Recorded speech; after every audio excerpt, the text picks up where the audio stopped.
नागौर के सकरदरा थाना क्षेत्र में उर्स के दौरान हुए विवाद और जानलेवा हमले में मामले के चलते पुलिस ने 2 फरार आरोपियों को गिरफ्तार किया।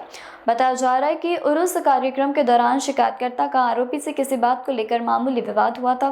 विवाद बढ़ने पर शिकायतकर्ता पर जानलेवा हमला किया गया।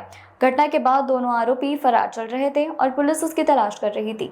सकरदरा पुलिस ने कार्रवाई करते हुए आरोपी अब्दुल खान और खफन खान को गिरफ्तार किया।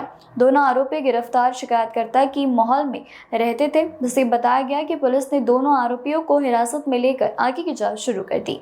मामले में अन्य पहलुओं की भी जांच की जा रही है।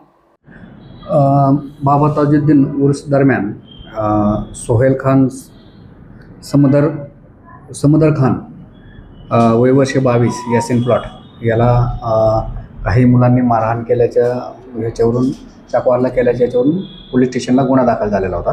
त्याच्यामध्ये आज ते आरोपी मिळालेले आहेत। अब्दुल तोहिद खान फिरोज खान, ऐफाज उर्फ भुर्री आसिफ खान हे 2 आरोपी त्याच्यामध्ये मिळून आलेले आहेत। आज त्यांना पोलीस कस्टडीसाठी मान्य न्यायालयासमोर हजर केले होते। 8 तारखेपर्यंत त्याची पोलीस कस्टडी मिळालेली आहे।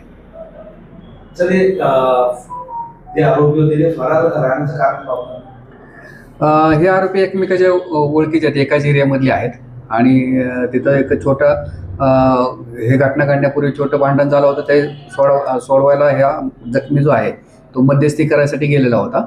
त्याचा राग धरून त्यांनी त्याला मारहाण केलेले होते। एकच वस्तीचे आरोपी आहेत?